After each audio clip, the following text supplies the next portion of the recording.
قمة مرتقبة بين كوت ديفوار ونيجيريا في نهائي كأس إفريقيا 2023 تحتضن مدينة أبيجان الإيفوارية مساء اليوم الأحد 11 فبراير 2024 نهائي كأس إفريقيا 2023 والذي سيجمع بين منتخب كوت ديفوار صاحب الأرض والجمهور ومنتخب نيجيريا.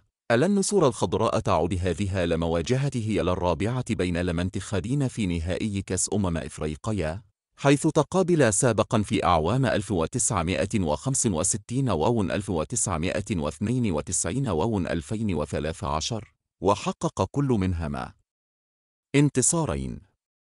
رحلة المنتخبين في البطولة: وصل منتخب كوت ديفوار إلى النهائي بعد فوزه في دور المجموعات على غينيا بيساو وغينيا الاستوائية وتعادله مع نيجيريا، ثم تغلبه على الكونغو الديمقراطية في نصف النهائي.